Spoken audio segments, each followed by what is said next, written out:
sudah sepakat apa belum? Kita sekarang ini sedang berada di akhir zaman. Sudah sepakat apa belum ya? Dajjal saat ini masih terikat apa sudah lepas? Saat ini muncul di seluruh dunia, wabil khusus di Indonesia. Kelompok ini sekali lagi hanya mengklaim mereka saja yang paling benar. Di luar mereka seluruhnya tidak benar. Yang berhak menjadi ahli surga dan pasti masuk surga cuma kelompok mereka. Di luar kelompok mereka ahli neraka. Ustadz yang lagi dengar pengajiannya hanyalah ustadz di kelompok mereka. Di luar ustadz dari kelompok mereka adalah ahli neraka. Bahkan mereka gelari dengan kilabun nar, anjing-anjing neraka. Selain saya, kesat. Selain saya, masuk neraka. Maulid Nabi Zila Isra Mi'raj ilallah dolalah dinalo. Sudah pernahkah dia menjadi panitia akhirat sehingga dia berani mengatakan ya ini di neraka kami ada surga?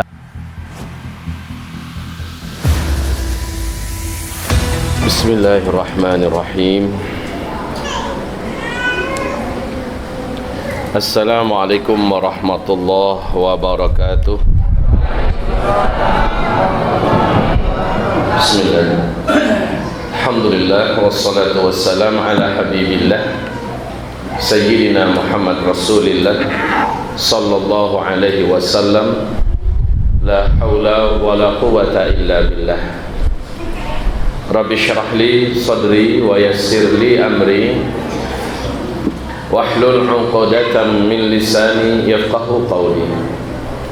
Allahumma arinal haqqa haqqan warzuqna ittiba'ah wa arinal batila batilan warzuqna ijtinabah.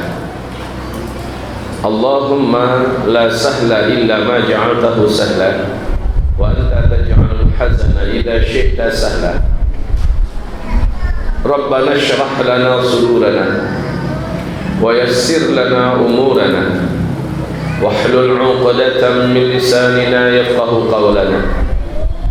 Amin ya rabbana taqabbal du'ana. Wa ba'da dhalika ibadallah isma'u qawlahu subhanahu wa ta'ala ya ayyuhalladzina amanu taqullaha wa qulu qawlan sadida yuslih lakum a'malakum wa yaghfir lakum dhunubakum wa man yuti'illaha wa rasulahu faqad faza fawzan 'azima. Allahumma arhamna bil Qur'an wa sadaqallahul 'azim. Wa qala an-nabiy sallallahu alaihi wasallam innamal a'malu binniyat wa innama likulli imri'in ma nawa.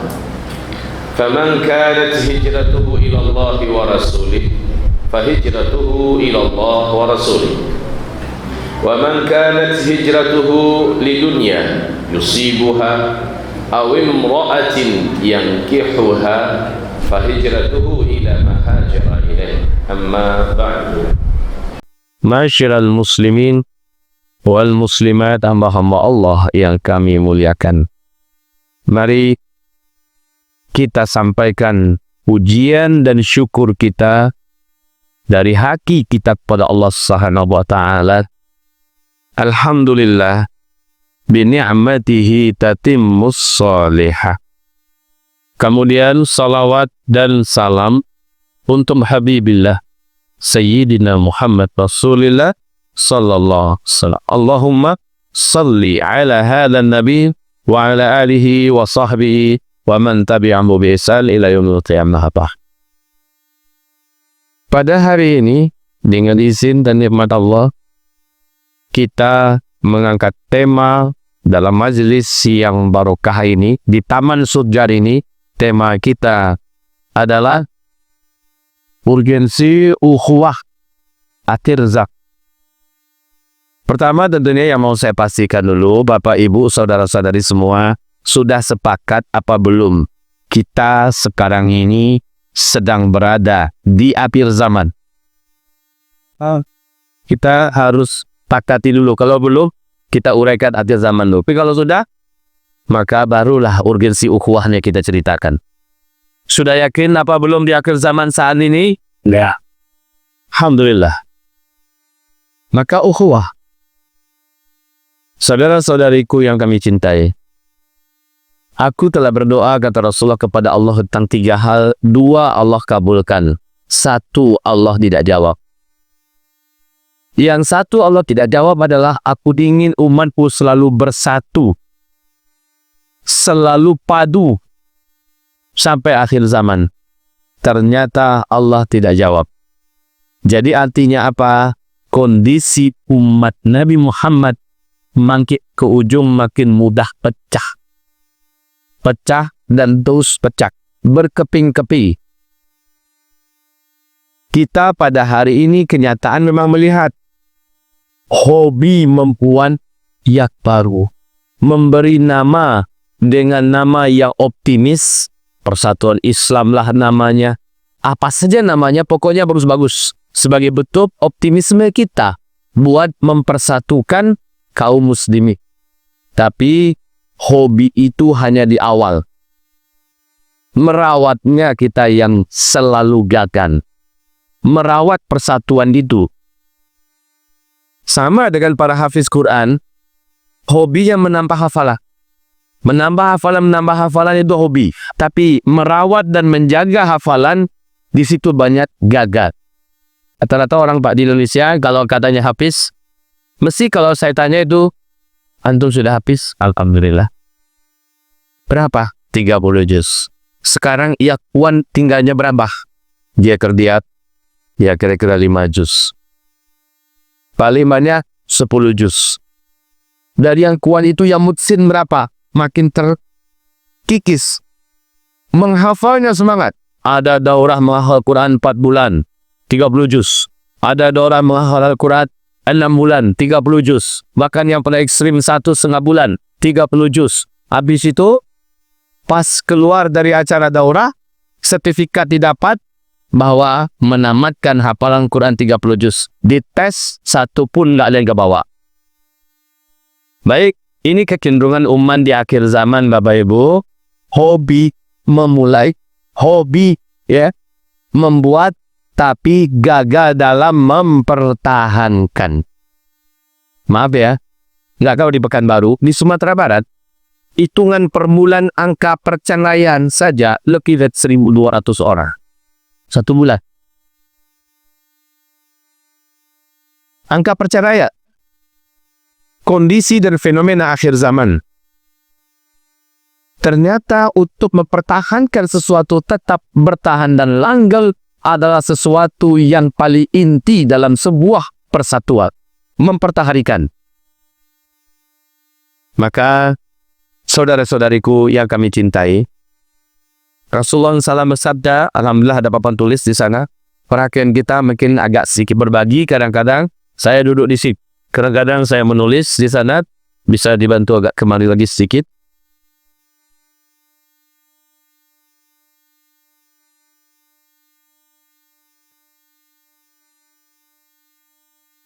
Ya, perhatikan Bapak dulu sitat. Yang pertama, ini poin penting dalam tema bidasar.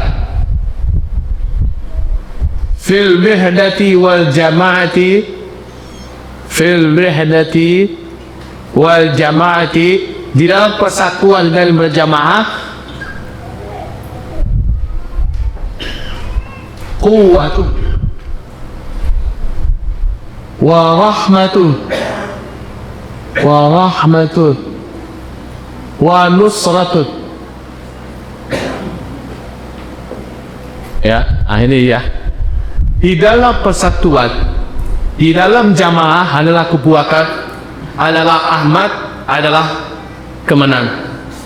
Kalau kita bersatu, kita kuat, kita dapat rahmat Allah terus, dan kita pasti akan dimenangkan oleh Allah Subhanahu wa taala. Lanjutnya, wa fil firqati anufurqadi, wa fil firqati atau furnadi wal istilaf, dan di dalam perpecahan, dan di dalam perselisihan, dha'fun wa 'adab, dha'fun wa adab, adalah kelemahan dan azab.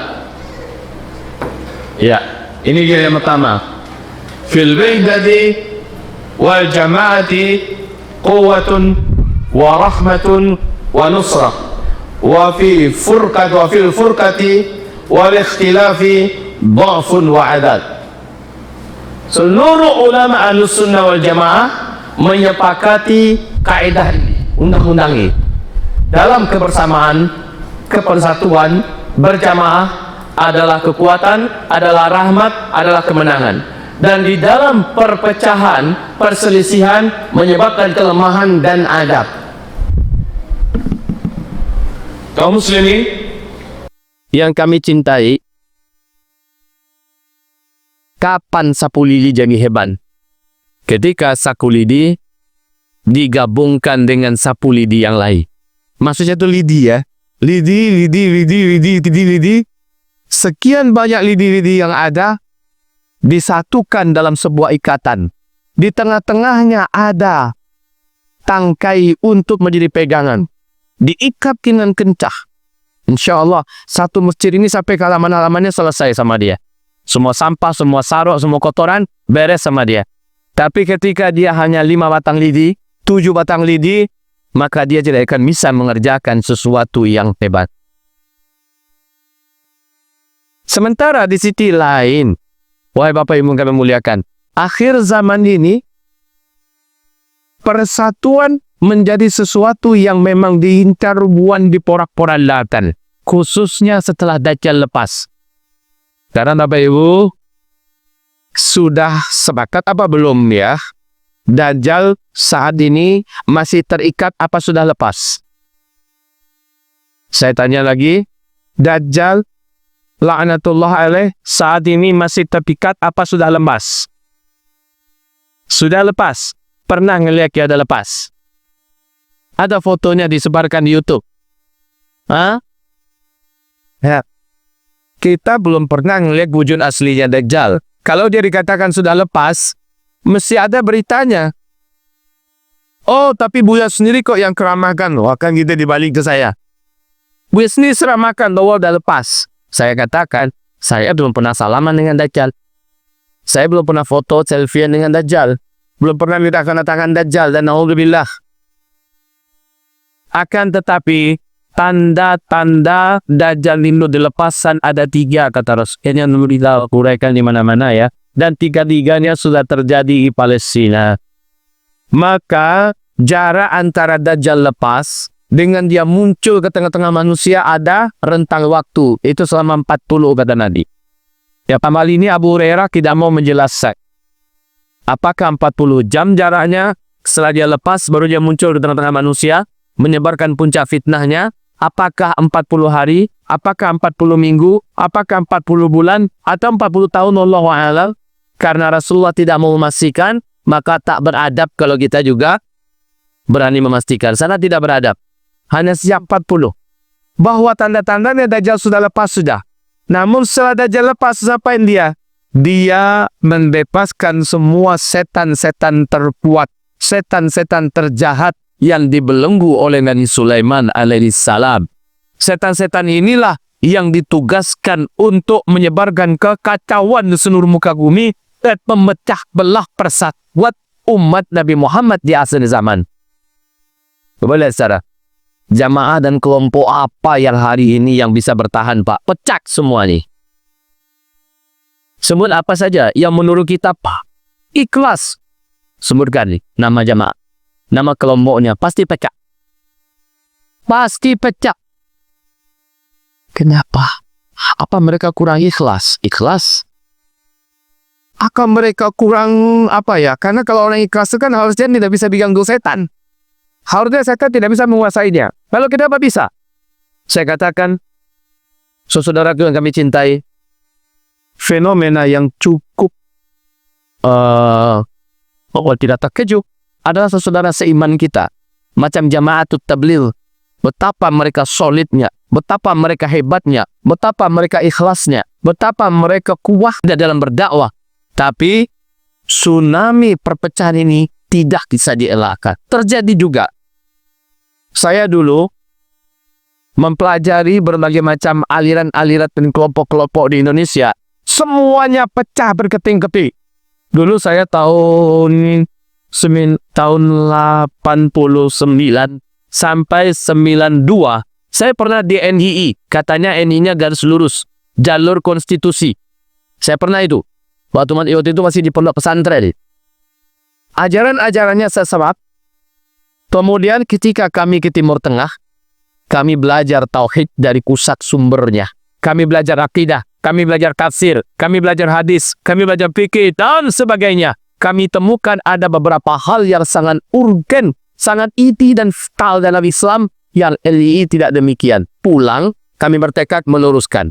Ketika tekad kami ditolak, ketika niat kami tidak diterima, ketika keberadaan kami tidak menjadi perbaikan, maka kami ikrarkan lepas dari NII.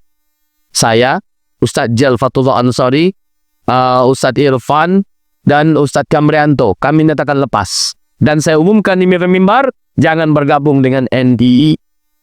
Karena mereka tidak mau meluruskan titik-titik pemahaman mereka yang keliru dan salah. NII pecah berkeping-keping. Begitu juga. Setelah itu saya Saya masuk ke Jamaah Tabligh dalam artian diminta untuk menjadi ulama yang ikut memberikan pencerahan dan sebagainya. Kemudian saya berjumpa dengan Ustaz Abu Bakar Ba'asyir. Waktu itu masih di MMI. Ya, ada Ustaz Abu Jibril. Figur-figur ini saya cintai. Kami bertemu yang menjadikan saya merapat dan bergabung dengan MMI. Nah, alhamdulillah untuk sementara dan semoga bertahan sampai hari ini MMI tetap eksis dan tidak kecak. Tetapi Ustadz Abu Bakar Ba'asyirnya menyatakan keluar dan lepas dari MMI, membuat lagi jaringan baru. Aliran, bukan aliran ya, tetapi organisasi baru. Dan saya setelah melihat semua fenomena akhirnya sudahlah. Saya tidak mau berada dimanapun organisasi, dakwah apa segala macamnya. Tapi saya nobatkan diri ini sebagai milik semua umat.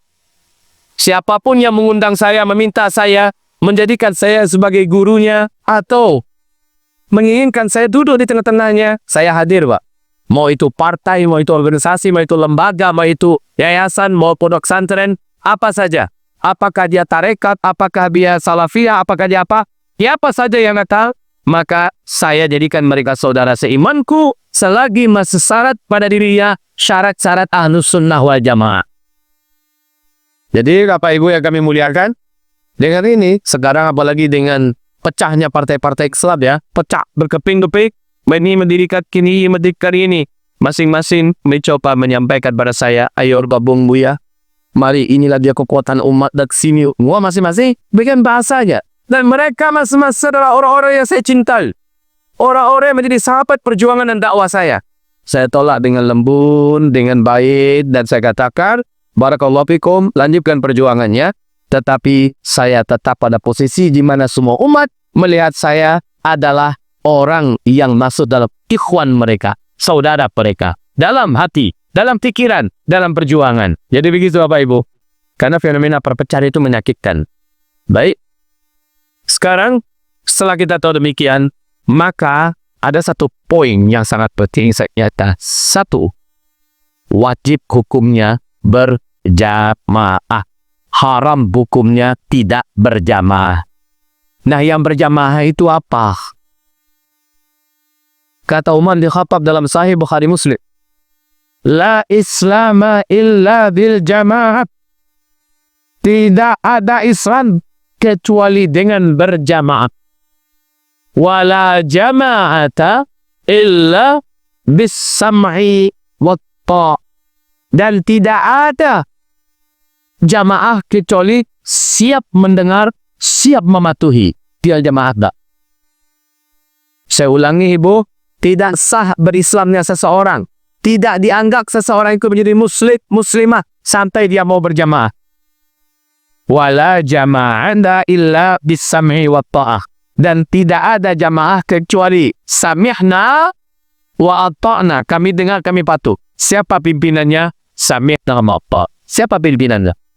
Sekalipun pimpinan itu secara akademik jauh tertinggal dibandingkan kita. Sekalipun pimpinan itu yang ditunjuk menjadi pemimpin kita, secara bentuk, secara status sosial, jauh di bawah kita.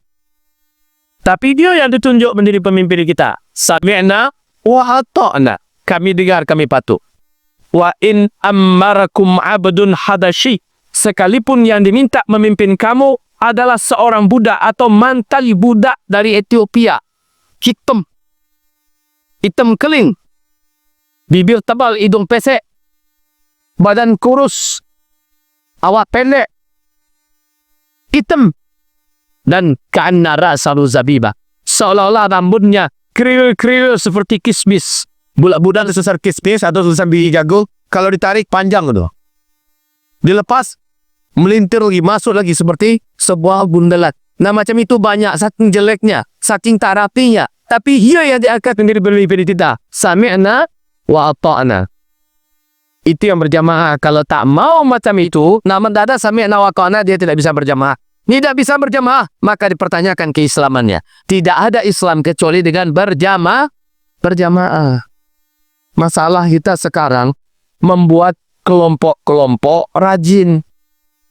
Tetapi mempertahankan kelompok setelah agak, di sini ya gagal. Besok, agak kurang sejalan, agak kurang cocok, agak kurang kita diperhatikan, buat lagi yang baru. Dan itu terulang, dan terulang lagi, dan terulang lagi. Inna lillahi wa inna ilaihi raji'un. Bapak, Ibu yang kami muliakan, oleh karena itu, dalam hal ini kita patenkan satu, berjamaah wajib. Wajib berjamaah. Tapi tidak semua organisasi Islam yang ada di Indonesia memiliki sifat-sifat jamaah. Tidak semua. Kalau jamaah tabligh punya sifat-sifat jamaah. Ya. Kalau MMB punya sifat-sifat jamaah. Wahdah Islamiyah punya sifat-sifat jamaah. Hidayatullah punya sifat-sifat jamaah. Karena ada karakteristik jamaah itu ada ya. Jamaah yang sesungguhnya adalah khilafah Islamiyah. Khilafah dalam artian yang diakui oleh seluruh ulama Ahlussunnah wal Jamaah sedunia, bukan lisi. Itu jamaah sejati. Tetapi ketika jamaah sejati itu di fase keempat tidak ada, maka sekarang kewajiban kita membuat jamaah atau sekuci kecil, kita merapat di dalamnya. Nah, kita tadi sebutkan dari Ahlussunnah wal Jamaah di Indonesia ini macam-macam. Ada yang namanya Muhammadiyah. Ini yang nomor 2 terbesar di Indonesia. Tetapi lama-kelamaan sifat-sifat jamaahnya makin memudar. Ini kondisi sekarang. Walaupun organisasinya eksis. Asyiknya luar biasa. NU, Nahdlatul Ulama. Kalau dalam hal ini saya mengatakan yang garis lurusnya. Yang garis lurusnya. Ini karakteristik itu ada. MPUI juga ada karakteristik itu. Kalau dia adalah seorang ahli ilmu, maka ada komandan tertingginya. Namun dalam hal ini, kalau dikatakan MUI jamaah tidak, karakteristik jamaah itu tidak pekan dan tidak kelak di MUI. Tapi di FPD, yang kemarin dikatakan sebagai organisasi terlarang di Indonesia, FPI itu memiliki karakteristik jamaah. Ya, semacam persis memiliki karakteristik jamaah. Ada organisasi Islam, kita merapatlah ke dalamnya, ke salah satunya di antara itu semua, maka keberadaan kita dengan mereka jauh lebih baik dibandingkan jika sendirian, Pak. Sendirian dalam pakaian saya tak mau di mana-mana. Saya hanya akan tunggu Imam Mahdi lagi muncul. Saya akan tunggu nanti Imam Mahdi muncul. Baik, ibarat Allah yang kami muliakan. Selanjutnya,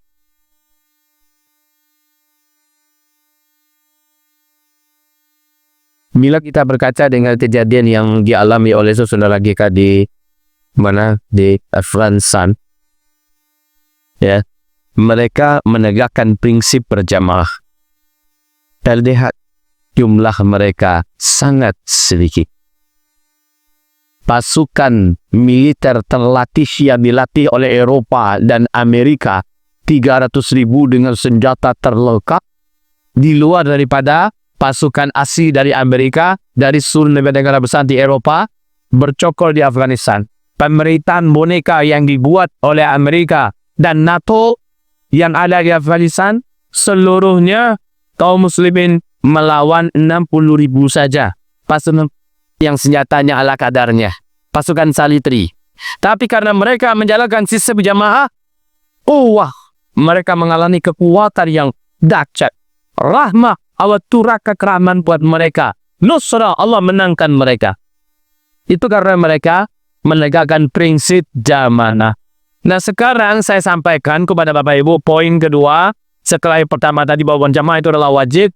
Poin keduanya, karena tidak adanya jamaah dalam artian yang sesungguhnya itu khilafah Islamiyah. Pada fase kita sekarang, sekoti kecil yang kita betul sebagai jamaah, itu dululah, gabung dulu ke sana. Daripada kita berenang di atas permukaan air laut yang sangat ganas ini, bagus kita masih ada di Seponji lebih baik. Sampai kita menemukan kapal induk, paham Pak? Kalau ada kapal induk, merapat kita. Kalau sekarang, lebih baik di kapal-kapal kecil, di Seskoci. Nanti ketemu kapal yang lebih besar, merapat ke sana.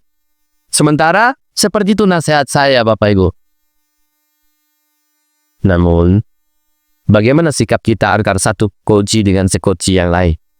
Satu kapal kecil dengan kapal kecil yang lain.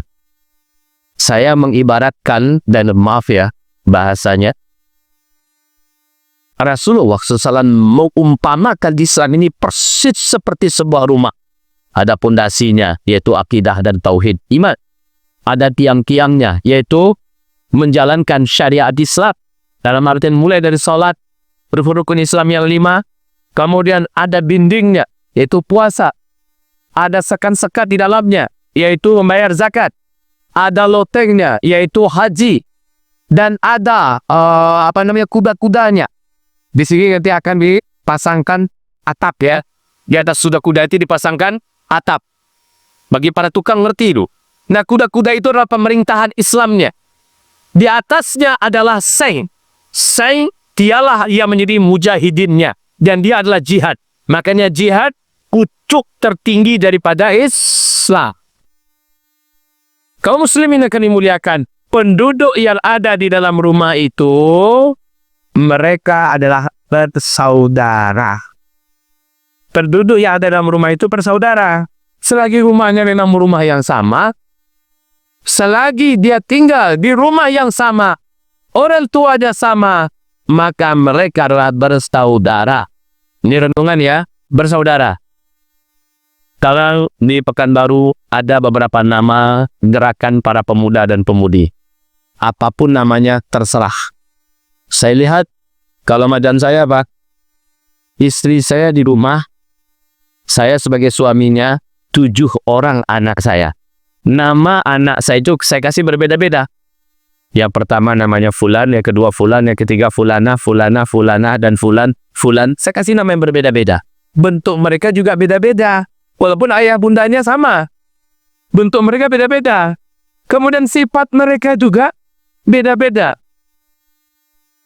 Tapi tak boleh. Sama sekali kami larang keras bila mereka berkata kamu bukan saudaraku. Kenapa? Karena kamu namanya tak mirip dengan namaku. Dan tak mungkin itu Pak ya. Kamu bukan saudaraku. Kenapa? Karena kamu tak mirip dengan aku. Kamu dengan aku harus mirip. Baru kita bersaudara. Lah nggak beda, nggak bisa kayak itu Pak. Anak saya 7 orang tuh beda-beda semuanya bentuknya. Nama beda, bentuk beda, sifat beda. Cuma tinggalnya di rumah yang sama, orang tuanya sama. Kita umpamakan begitu juga. Kita rumah besar kita Islam. Orang tua dalam rumah itu adalah Al-Quran dan Sunnah. Yang beda-beda tadi itu nama kelompok. Nama kelompok boleh beda. Karakter kelompok ini beda. Yang ini sibuknya di pendidikan.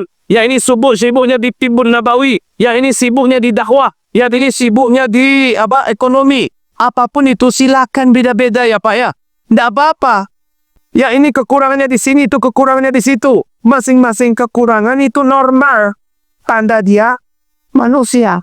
Tapi ya tolong saling menghargai. Saling mengakui kamu saudaraku walaupun nama berbeda dengan namaku. Saya adalah Muhammadiyah, kamu adalah NU. Tapi kita sama-sama Ahlus Sunnah wal Jamaah. Rumah kita Islam. Al-Quran kita tetap Al-Quran yang sama. Panduan kita tetap ke Rasulullah. Ibarat sebagai orang tua kita. Begitu ya Pak ya? Boleh tak kita mengatakan, NU, saya Muhammadiyah. Karena kamu bukan orang Muhammadiyah, kamu bukan saudara saya. Ya nggak boleh kayak gitu. Anak saya yang tertua, namanya Umar Hazam Al-Banna. Dia tidak boleh mengatakan pada adiknya, Dek, nama kamu Muhammad Imam Al-Munshi kan? Jadi karena kita beda nama, Dek, kamu bukan adikku. Dan jangan kamu katakan kepada orang lain dan kepada diriku, aku adalah abangmu. Kita beda, Dek. Nggak boleh kayak gitu. Sesat itu, ya Pak ya.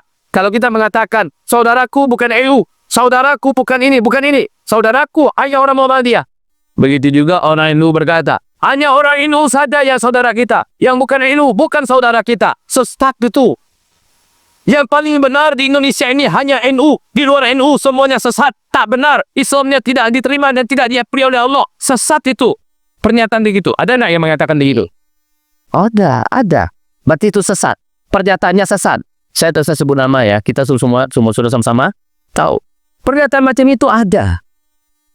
Tak boleh. Kamu tak saudaraku walaupun nama kamu. Kamu punya kekurangan. Aku juga punya kekurangan. Tapi dalam merawat, menjaga, dan menyelidungi rumah ini dan isinya, kita harus saling bahu-membahu. Ya, dalam menjaga Islam, dalam merawat Islam, dalam melindungi Islam, dalam memuliakan orang tua kita harus saling bahu-membahu. Nggak boleh ada maling masuk. Tak boleh ada perampok. Tidak boleh ada mata-mata. Kita sikat. Kita tunjukkan kekompakan kita biar orang luar takut dengan kita. Betul tidak? Kenapa orang luar jadi begitu gemes dan pengen ngerampok isi rumah? Karena di rumah gaduh terus. Betul tidak? Karena isi rumah kelahi terus. Nak kompak. Apa kata maling? Mat. Cikat. Kenapa? Di dalam mereka tidak kompak. Diadu domba Pak sehingga kita menjadi lemah.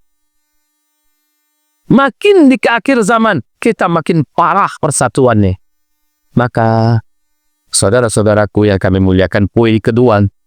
Ya. Kita mempanakan kita senabai dalam satu rumah besar. Jangan tepuk dada, cuma saya yang benar dalam rumah ini. Hanya saya anak kandung dan pemilik sejati daripada rumah ini. Yang lain karena namanya tak sama, karena sifatnya tak sama, keluar. Dia bukan saudaraku. Wallahi dia sesat. Ajakannya menyesatkan.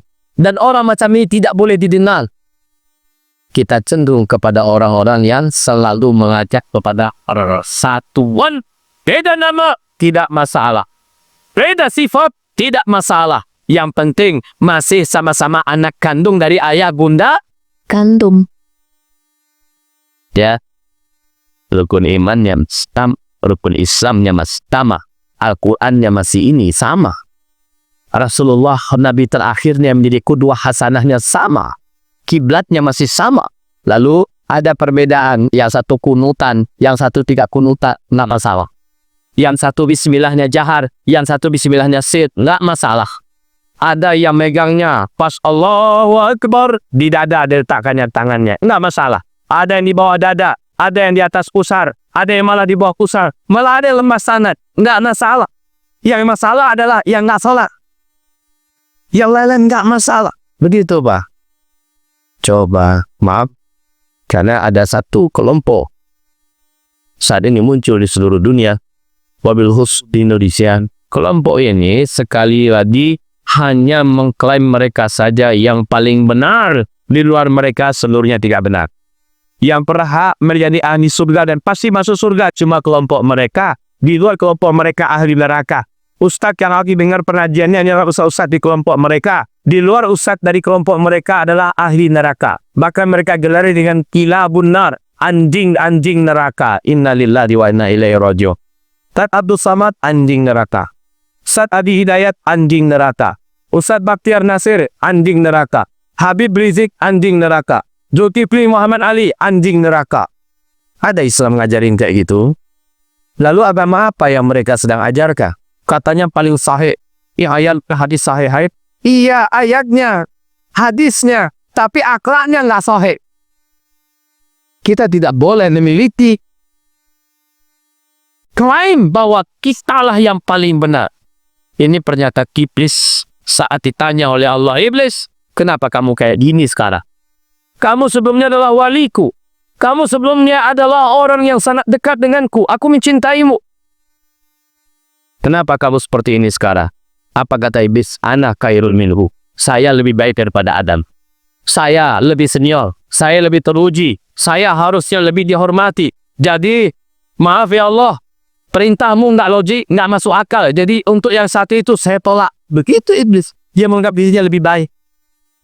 Padahal iblis sebelumnya namanya Azazil. Dia adalah waliullah. Bangsa jin itu waliullah. Tapi ketika dia menganggap dirinya lebih baik, Allah nyatakan aba wastakbara. Dia enggan menjalankan perintah Allah dan dia melihat dirinya lebih baik daripada Adam. Wa kana minal kafirin. Adalah iblis itu termasuk di antara orang yang kafir. Allah menyatakan dia kafir. Padahal dia waliullah lah ya. Jadi kalau ada orang menganggap dirinya lebih baik, merembeskan orang lain, maka dia adalah the next iblis. Ya, iblis berikutnya menganggap dirinya lebih baik. Naudot bilang, Bu, menganggap diri kita berada di atas jalan yang benar, boleh. Tapi menganggap orang lain tidak benar, perlu dipertanyakan. Yang baik itu seperti pernyataan Imam Syafi'i inilah. Imam Syafi'i berkata, saya merasa yakin saya sedang berada di atas kebenaran. Dan orang yang di luar saya mungkin tidak benar karena tak sesuai dengan saya. Namun peluang mereka juga berada di atas kebenaran ada, kata Imam Syafi'i. Peluang saya untuk tidak benar juga ada. Itulah. Tidak mengklaim semata-mata saya langsung benar. Tidak kayak gitu. Bahkan sebelum meninggalnya, Imam Syafi'i berpesan, fatwa-fatwa saya bila di suatu hari ke depan berbenturan dengan hadis sahih, tolong kalian lepaskan fatwa saya, tinggalkan fatwa saya, ambil hadis sahih itu, karena itulah madhab saya. Kata Imam Syafi'i. Jadi Imam Syafi'i nggak ngajarkan fanatik, Pak. Imam Syafi'i mengatakan, madhab saya adalah mana yang dalilnya lebih kuat dan lebih sahih. Itu ajaran Imam Syafi'i. Hal yang sama diucapkan oleh gurunya Imam Malik bin Anas. Coba Bapak Ibu, bagaimana kelas level imam-imam madhab ini kerennya banget demi mereka mendapat persaudaraan. Kerennya luar biasa. Beberapa contoh indah saya contohkan sekarang ini. Dan ini level mereka saja yang jelas berilmunya. Kayak begitu mulianya mereka. Kayaknya kita kalau mau meniru saat ada perbedaan, nih sangat layak kepada mereka. Contoh. Suatu ketika Imam Ahmad bin Hanbal dengan muridnya menjadi makmum di belakang Kalimah Ar-Rasyid. Sementara Harun Ar-Rasyid baru saja selesai berbekam. Dalam mazhab fikih Imam Ahmad bin Hanbal, berbekam membatalkan wudu. Itu mazhabnya Imam Ahmad bin Hanbal. Berbekam membatalkan wudu. Dan ini juga sesuai dengan mazhabnya Imam Abu Hanifah atau mazhab Hanafi, membatalkan wudu. Sementara Harun Ar-Rasyid memegang mazhab Imam Malik bin Anas yang sama dengan Imam Syafi'i, yaitu berbekam tidak membatalkan wudu. Itu menurut Imam Malik bin Anas dengan mazhab Maliki dan Imam Syafi'i dengan mazhab Syafi'i. Mereka mengatakan tak batal wudu. Khalifah Harun Ar-Rasyid memegang mazhab yang ini. Beliau memegang mazhab Maliki. Kaum muslimin, Imam Ahmad bin Hanbal di belakang. Muridnya bertanya, Guru akan jadi makmum? Iya. Beliau kan baru siap berbekam, Guru. Menurut yang Guru ajarkan, berbekam kan membatalkan wudu. Lah dia sebelum berwudu, Khalifah Harun Ar-Rasyid belum berwudu. Apa kata Imam Ahmad bin Hanbal? Luar biasa tak, Bu? Kita teladani, kita contohin. Apa kata Imam Ahmad bin Hanbal? Ya, saya fatwakan bahwa berbekam membatalkan wudu. Tetapi orang yang diikuti oleh Khalifah Harun Ar-Rasyid juga orang yang berilmu. Dia adalah Malik bin Anas dan Imam Syafi'i. Menurut Malik bin Anas, Imam Syafi'i habis berbekam tidak membatalkan wudu dan dia memegang pendapat itu. Saya menghormati pendapat tersebut. Maka saya bermakmum di belakangnya menghormati pendapat Imam Syafi'i, Imam Malik bin Anas. Keren tidak? Kalau ingin masih karang are po, masih kare harang. Kalau ingin basi karyaran, ndak sah salat mereka. Ndak sah jadi makmum. Ayolah kita keluar, bubar. Ini sudah habis bekam dan tidak berwudu, batal wudu. Nah kayak gitu dia. Saya menghormati pendapatnya. Masya Allah. Masya Allah. Untuk orang yang sekarang, saya salut. Kami punya syekh di Payakumbuh. Dari Yaman. Beliau muridnya Syekh Mukbi. Beliau syekhnya murid Syekh Abdul Hadi. Bahkan beliau muridnya daripada murid Syekh Utsaimin. Kalau dikatakan beliau salafi, tetapi mazhab fikihnya Syafi'i. Beliau ini kaum muslimin, hal-hal yang berbeda, beliau tahu ini berbeda, beliau hargai semuanya. Tidak ada yang ditentangnya, walaupun menurut dia pribadi bukan kayak gitu, tapi begini, tapi beliau menghargai semuanya. Kalau tanya tentang dalil beliau, lengkap Pak, dibacakan ini kitabnya. Tapi ketika yang lain mengamalkan sesuatu yang berbeda dengan yang dia katakan, perbedaannya ini dia menghargai selama orang ini juga punya pijakan dan dalil. Masya Allah. Ini indah. Indah kaum muslimin. Jadi nggak perlu ribut. Nggak perlu kita harus pecah belah. Ya, tadi saya alhamdulillah Masya Allah ditopung oleh saudara saya, Pak Saiful. Masya Allah enak betul. Terasa sekarang enaknya. Tadi nggak bicara. Ya, dengan beliau, kata beliau, saya sekarang fokusnya di Tibun Nabawi. Ya, yang lain fulan fokusnya di tahfiz Quran. Yang lain beliau fokusnya di berkuda. Yang lain beliau fokusnya di anu. Sebenarnya itu semuanya saling melengkapi. Baguslah yang ini fokus Tibun Nabawi, yang ini fokus berkuda, yang ini fokus di tahfiz, yang ini fokus di ekonomi, yang ini bagus itu. Ibarat dalam satu keluarga yang anaknya banyak tadi, yang satu dokter, betul tidak? Yang satu orang akademisi, yang satu ahli arsitek, ahli pembangunan, yang satu ahli pertanian. Ini saling melengkapi, buat menguatkan rumah, buat mengisi orang-orang yang ada di dalam rumah. Tapi jangan mengatakan, arsitek berkata, kami yang paling baik dan paling berjasa di dalam rumah ini. Jangan kayak gitu. Dokter berkata, kami. Sementara yang ahli ekonomi berkata, kami. Ya nggak bisa begitu. Ayo kita kayak satu badan lah. Kayak satu badan. Bu, coba kita lihat dalam badan kita ini ada apa loh. Dari ujung rambut ke ujung kaki. Lihat ada apa dalam badan kita ini. Ada yang jadi kapaha. Di atas tapak kaki ada yang menjadi sampai ke lutut betis. Kemudian dari lutut sampai ke pinggung ada menjadi paha. Namanya beda-beda dia. Namanya sudah beda-beda. Fungsinya juga beda-beda. Tapi saling membutuhkan tidak ya? Saling membutuhkan tidak? Saling membutuhkan. Dan satu kesatuan ini namanya kaki kanan. Satu kesatuan ini namanya kaki kiri. Di atas itu ada namanya perut. Di atas perut ada namanya dada. Di dalam dada ada jantung, ada paru-paru, ada macam-macam di dalam. Ada menjadi tulang, tak nampak, tapi dia tidak pernah minder. Dia tidak pernah sakit hati. Dia tidak pernah ingin lari. Kenapa? Saya tak pernah muncul ke permukaan. Selalu ada di dalam, kata tulang. Lalu tulang pengen lari, panik dari badan. Jadi apa kita? Jadi daging tonggok. Nggak pernah tulang minta dia harus muncul. Sesekali saya biarlah tampil. Enggak, dia nyadar, dia fungsinya sebagai, ya gitu, besi dalam suhu bangunan adanya terbenam di dalam. Tapi besi menentukan kekuatan tada bangunan kekal tidak. Begitu Pak. Kita ini satu tubuh. Di kepala saja, macam-macam namanya. Ada yang mata, ada yang telinga, ada yang batok kepala. Di dalamnya ada benak, otak. Tidak pernah benak dan otak berkata, di luar lambo sesekali bah.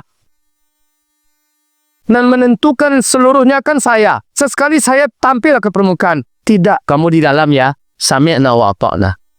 Ya. Begitu. Nama beda-beda tapi saling membutuhkan. Ayo saudaraku. Ada satu komando, yaitu hati. Hatilah komando tertingginya.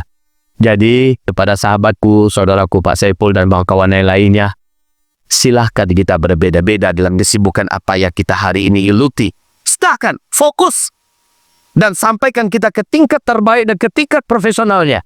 Tapi kita tetap tunduk dalam satu komando dalam rangka an aqimudi wala tatafarraqu. Tegakkan agama, jangan kamu berpecah belah. Jaga rumah ini dari perampok, dari maling, dari orang yang ingin menghancurkannya. Jaga rumah ini. Persatulah kamu dan jangan kamu berpecah belah. Sendirian kita lemah. Wa fil furqati wal istilafi dha'fun wa adab. Dalam perpecahan dan perselisihan ada kelemahan, ada sedih saya Bapak Ibu. Saya sedih karena hari ini gara-gara ada dua orang yang saling meninggikan suaranya. Waktu itu Nabi masih hidup. Masih hidup Nabi Muhammad SAW. Dan dia ingin sampaikan kabar baik. Saudara kumpul semuanya, kumpul. Ada kabar baik, baik banget. Mulai orang berkumpul, berduyun, merapat ke arah Rasulullah SAW. Tiba-tiba, sudah banyak orang berkumpul. Nabi mau tampil lagi. Tiba-tiba, terdengar dua suara Muslim, ya. Ada dua saudara Muslim meninggikan suara, bertengkar, bersitegang purat. Karena pertengkaran itu Nabi pun termenung dan nampak wajah sedih. Biar dia berkata, bubarlah kalian lagi, nggak jadi. Saya tidak jadi menyampaikan berita baik buat kalian. Demi Allah, kata Nabi, kalau tidak bertengkar dua orang Muslim tadi dengan suara yang saling ditinggikan antara satu dengan yang lain, saya akan sampaikan kepada kalian bahwa malaikat Jibril sudah menginformasikan kepada saya, sampaikan pada umat Muhammad, bahwa Lailatul Qadar dan bulan Ramadan adalah setiap tanggal anu, malam anu. Sampaikan pada umatmu dan ini berlaku sampai hari kiamat. Itu yang mau saya sampaikan. Tapi ketika informasi itu sudah ada dalam kepala saya, sudah tersimpan dalam memori saya, terjadi pertengkaran dua orang Muslim yang tadi saling meninggikan suara agar satu dengan yang lain, Allah pun mencabut ingatan saya. Yang udah mau disebarkan, Pak, ditarik balik oleh Allah. Diambil lupa Nabi Muhammad. Sekarang, Allah menjadikan dia terbuka dalam 10 hari terakhir saja. Carilah oleh kalian di malam-malam ganjilnya. Ini gara-gara apa? Ada dua orang Muslim yang saling bagi giyah basi tangka, basi tengkang. Ilmu basi je ya. Tahu ilmu basi? Basi tangka, basi tengkang, basi kare kapalo. Ya, ilmu basi itu kan masih karet itu. Wahai Bapak Ibu yang kami muliakan, saya Pak Saminang ngerti kan? Oh iya. Wahai Bapak Ibu yang kami muliakan, jadi dengan apa yang kami sampaikan barusan ini, menjadikan kita harus merenunglah kenapa di rumah tangga kita sering jarang sekali rahmat Allah terasa. Karena sering suami istri bertengkar. Suami merasa dirinya benar, istri merasa dirinya benar. Istrinya meninggikan suara di depan suami, suami tak mau kalah. Lalu keluarlah kata-kata. Nama-nama kebun binatang pun ramai di rumah. Bermunculan, cicak kau, koncea, kutu kau, tunggawa. Disebut itu semua. Mana ada rahmat Allah di dalam rumah tangga itu? Allah cabut. Jangankan yang baru yang diharap untuk turun. Yang ada saja Allah ambil balik. Karena di rumah itu ada pertengkaran. Wa fil furqati wal ikhtilafi ba'pun wa azab. Nikmat yang ada akan Allah cabut. Mau rumah tangganya bahagia. Jangan bahagia. Kompaklah. Ya, jangan bertengkar. Kompaklah. Makanya Rasulullah ketika istrinya memperlihatkan amarah, haruslah dia. Pak, ini bapak punya istri, istrinya marah, Rasul dia. Sampai-sampai apa yang akan dimakan, diminum oleh Rasulullah, tanpa sadar, salah seorang istrinya menepuk tangan Rasulullah. Saking emosinya dia terjatuh. Dan Nabi bilang sama yang ada, ibu kalian sedang marah. Sudahlah, kita bersihkan saja yang terjatuh ini. Kalau laki zaman sekarang, Pak, dilampangnya langsung. Bini hatau, dah otak kau. Rasulullah jasata. Umar bin Khattab radhiyallahu anhu dipidatoi, diceramahi oleh istrinya. Dia diam saja. Dia diam. Ada seseorang datang ingin mengalukan perangai istrinya di rumah kepada Umar bin Khattab. Dia datang ke rumah Umar bin Khattab, terdengar ada ceramahnya seorang wanita dalam rumah. Ternyata adalah suara istrinya Umar bin Khattab yang lagi ceramahin Umar. Umar diam saja. Malulah laki-laki ini dan dia pun beranjak pergi. Karena dari bawah pintu nampak oleh Umar ada laki-laki berdiri tadi. Umar pun minta manas sebentar sama istrinya. Istrinya pun mengangguk. Maka Umar buka pintu. Pak, kamu sebut jambo? Iya, ya, wahai Khalifah. Ada apa, Pak? Saya tadi mau mengadu tentang istri saya cerewet pada di rumahku. Rupanya sampai siko bini Khalifah lebih lalu berbini Yambul. Dan Umar bin Khattab yang begitu keras, yang begitu tegas, hanya menyimaknya dan tidak melawannya. Ini Pak, Bapak jangan melawan sang imam. Kamu kok tak lima di rumah wa. Jadi bini tak boleh memulakan pendapat. Itu nggak boleh ya Pak ya. Kita dengarkan dia. Kalau nggak setuju nanti bicarakan beda. Nah di Sri juga jangan minta habis negara pelajar kok boleh nggak ini sudah tuh. Dapet dia mau kasih banyak Bu ya. Di rumah beko salah saya lagi ya Bu. Kamu lampaikan salamu pun nanti tepi nanti bahas. Ya. Jadi kalau rumah tangga saja keributan terjadi, rahmat Allah yang ada akan Allah cabut. Rahmat Allah yang ada akan Allah tarik, Allah angkat. Na'udzubillah. Apalagi dalam berorganisasi, dalam berlembaga. Ya Allah. Kami di Pekumbu. Bukan berarti ini saya ceritakan di Pekanbaru, lalu di Pekanbaru banyak fenomena ini. Di seluruh tempat. Kami di Pekumbu. Saya dulu punya yayasan, namanya Yayasan Al-Islam. Itu adalah induk dari yayasan-yayasan hebat hari ini yang ada di Pekumbu dan sekitarnya. ICBS, mungkin sudah pernah mendengar ICBS, Cahaya Islam, ya. Apa tuh Yayasan Al-Falah, yayasan banyak yayasan pendidikan, tahfiz sakus bermunculan secara induknya adalah Yayasan Islam yang kami yang mendirikannya. Awal-awal kita mendirikan semuanya satu dan kompak. Tapi sekali lagi, ujung-ujungnya pecah. Tapi bagi kami, menganggap perpecahan yang macam itu adalah perpecahan menuju kepada karena kami tetap bersaudara. Kami tetap bersahabat, kami tetap saling mencintai, tetap saling mengunjungi. Nah ini, kalau perpecahan yang seperti itu dan pecah namanya ya. Tapi apa namanya? Pengembangan. Walaupun nama lembaganya berbeda selaku. Dan ada malah anak daripada lembaga ini jauh lebih besar daripada induknya. Tidak ada masalah. Tapi Bapak Ibu yang kami muliakan, fenomena macam inilah yang hari ini terjadi di akhir zaman. Kalau kita mau menang seperti Allah memenangkan di Afghanistan sana, maka syarat dari sesuatu tetaplah dalam jamaah. Tetaplah dalam jamaah. Karena di Indonesia ini jihad dalam artian perang belum ada, maka jamaah yang ada kita berada di mana sekarang? Saya sekarang berada di Alus. Saya sekarang, tidak apa-apa. Selagi masih Alus Sunnah Jamaah, teruskan situ. Buya boleh tidak kami loncat dari satu jamaah per jamaah yang lain. Tapi lebih baik daripada ini.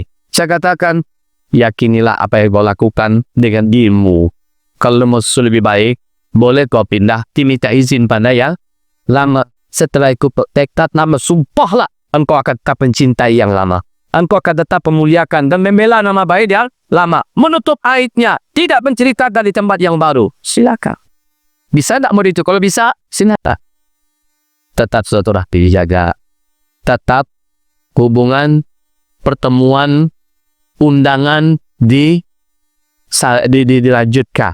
Jangan sampai kamu tak ketuju mau jemaah dalam itu dah. Baru itu. Ini tak karena ini tak nah polusinya pakai cadar. Tapi munculnya cipeng. So, kenapa cerita dan pula atau orang lain kekurangan daripada jamaah yang lama?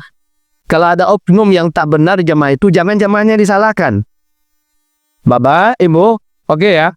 Sampai di sini saya menganjurkan persaudaraan itu kita kembalikan kepada sebuah sebutan besar. Kita sesama muslim. Kita sesama ahlus sunnah wal jamaah. Kita sesama penghuni sebuah rumah besar. Ayo kita muliakan kedua orang tua kita. Kita jadikan mereka yang kita dengar, kita patuhi Al-Quran dan Sun. Yuk kita sama-sama jaga rumah besar ini. Ini tempat tinggal kita. Inilah lambang kehormatan kita. Jangan kita mengatakan, saya saja yang paling baik, kamu tidak. Saya yang paling senior, kamu harus tunduk pada saya. Nggak boleh kiri. Kita saling mewarnai, saling ngisi, saling menutupi, saling menguatkan, dan seterusnya. Allah akan jadikan rumah ini kembali terhormat. Kau yang kini tidak rumah awak dibongkar orang. Pintu dijupol orang. Jadi rela ala dikupak orang. Malir na taluang banyak masuk ke dalam Islam gini doh. Betul tidak? Orang-orang munafik dari berbagai penjuru rumah masuk. Kenapa orang di rumahnya nggak kompak? Itu jadi masalah. Sibuk dengan dirinya. Dan itu kesibukannya memang sengaja diciptakan oleh musuh-musuh Islam. Kalau kita sadari kembali, dari Pekanbaru inilah kita memulai. Saya berharap Buya, memang ada guru-guru kita yang ngajak untuk jangan dengarkan pengajian yang lain. Jangan dengarkan guru yang lain. Maaf Pak, Bu, bila ada himbauan yang semacam itu, alasan mereka perlu dipertajam. Apa alasannya? Maaf Pak, Ibu, justru yang harus kita curigai adalah bila ada guru ustaz ulama yang mengajak untuk mengatakan kelompok dialah yang paling benar. Perlu kita curigai. Ya, perlu kita waspada. Kalau dia mengatakan cuma kelompok ini, hanya tarekat ini, hanya organisasi ini, hanya partai ini, hanya lembaga ini, hanya, kalau sebegitu katanya, yang lain tak benar, maka bertahanlah di sini. Itu sudah wajib kita curigai. Karena orang Yahudi berkata, Yahudi lah yang benar, Nasrani tak benar. Orang Nasrani berkata, Nasrani lah yang benar, Yahudi tak benar. Kata Yahudi, orang Yahudi lah yang masuk surga, Nasrani masuk neraka. Kata orang Nasrani yang masuk surga, Yahudi masuk neraka.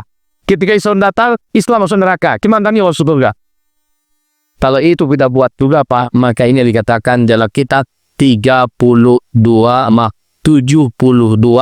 perangai jahiliyah yang ditiru oleh umat Nabi Muhammad di akhir zaman.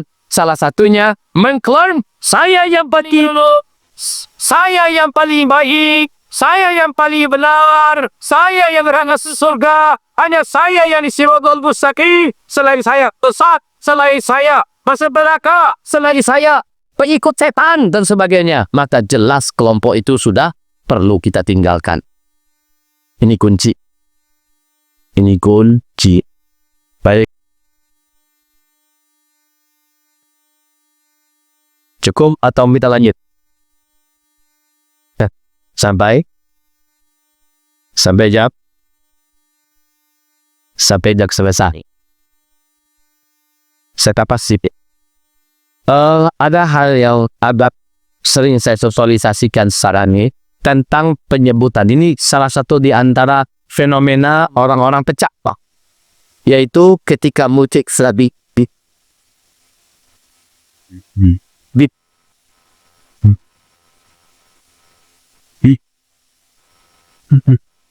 sesik bit bertadar dia bidak ke wajahnya bid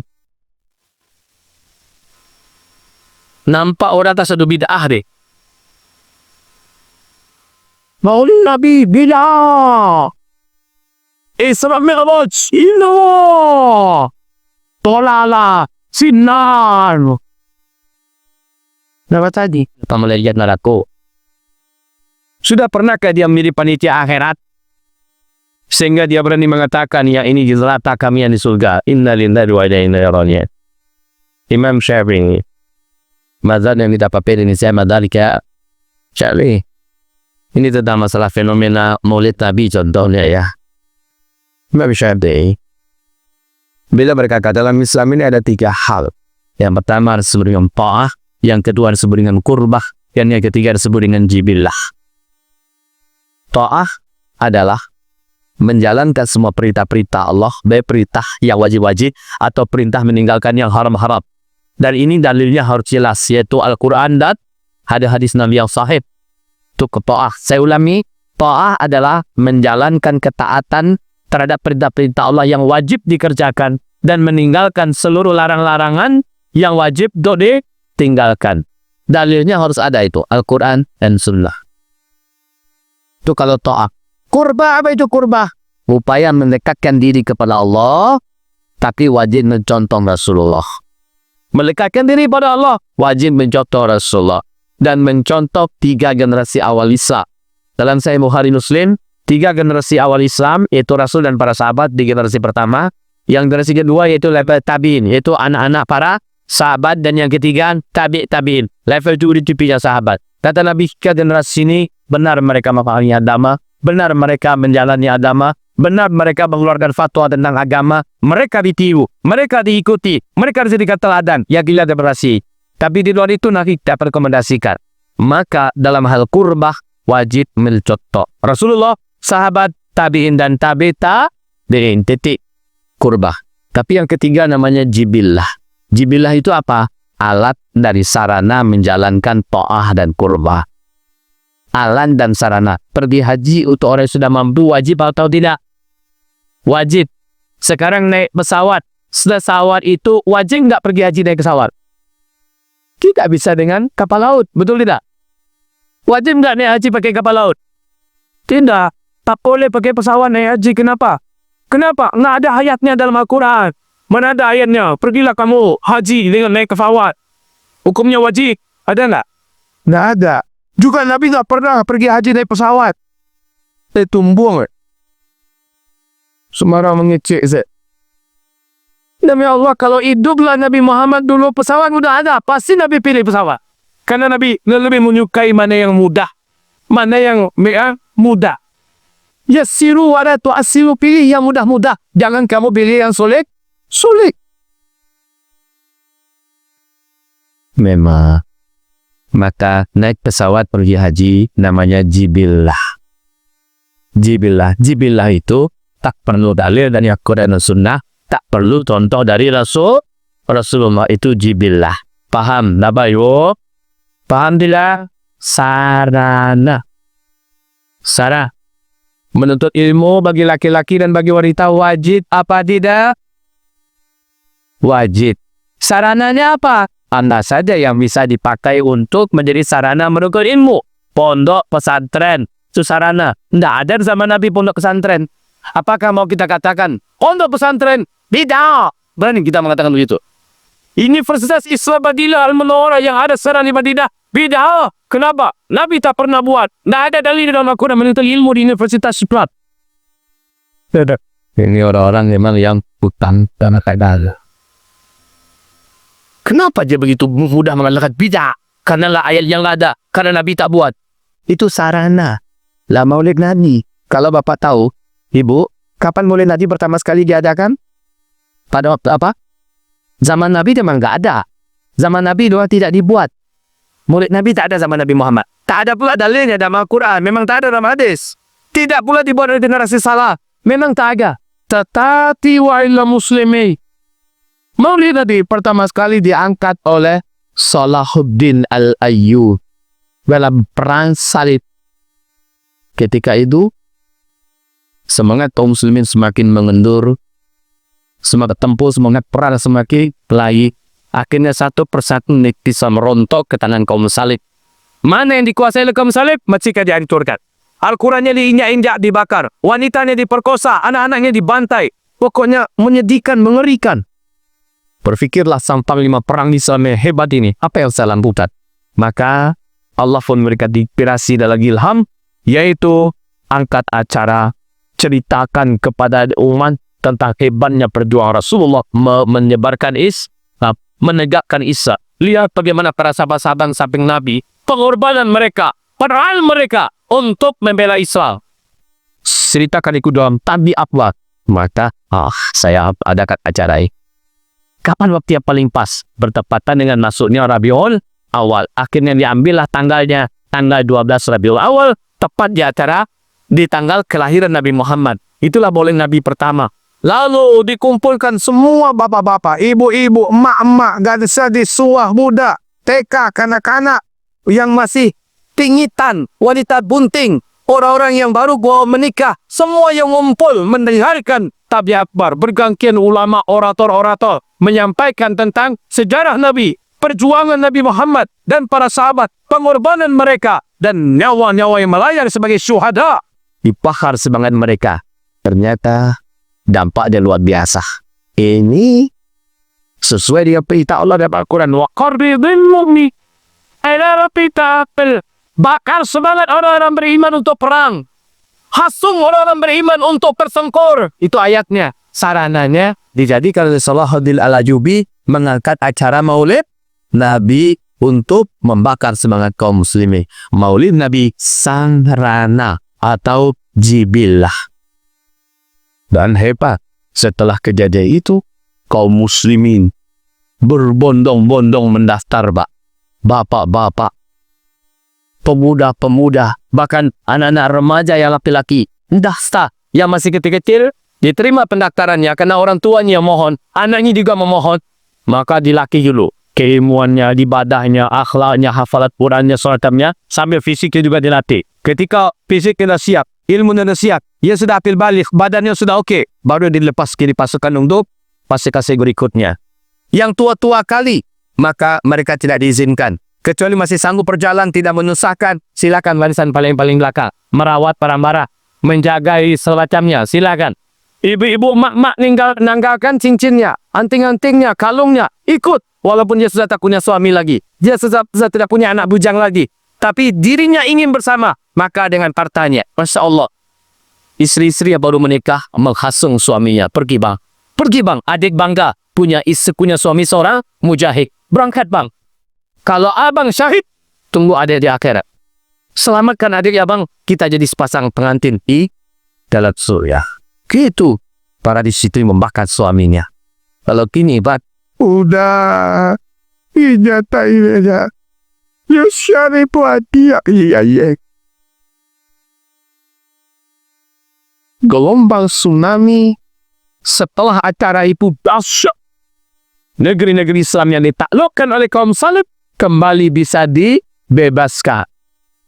Kata Salahuddin Al-Ayyubi, tahun depan kita akan perlu acara hebat macam ini, acara Maulid Nabi. Tahun depan seluruh negeri di Islam diangkat acara yang sama, Maulid Nabi. Begitu, Pak. Jadi asal muasalnya ternyata untuk membangkitkan semangat kaum muslimin untuk bela agama, bela Islam. Ya. Sejak itu, Masya Allah, sampai Masjidil Aqsa pun berhasil dimerdekakan dan pintu Masjidil Aqsa dibongkar langsung oleh Salahuddin Al-Ayyubi. Demikian istimewanya, Mbak. Dah. Nanti ada yang bertanya. Jadi masalah maulid tadi, jangan katakan itu bid'ah karena tidak ada dalilnya dari Al-Quran. Memang tidak ada. Tidak ada dalilnya dari hadis. Memang tidak ada. Nabi memang tidak puas. Betul itu. Tetapi salahnya dalam menjalankan perintah Allah. Kharidul mu'minina alal qital. Bakar semangat orang beriman untuk berperang. Dengan cara maulid Nabi, terbakar semangat mereka. Ini sarana. Maka tak boleh dikatakan maulid Nabi inilah. Tapi dia bagus. Allah, ya, bukan hal yang bid'ah atau bakal sesat dalam maulid Nabi. Apa itu contohnya? Iya, dia salawatan, dia membaca ini. Habis itu, organ tunggal mulai dibunyikan.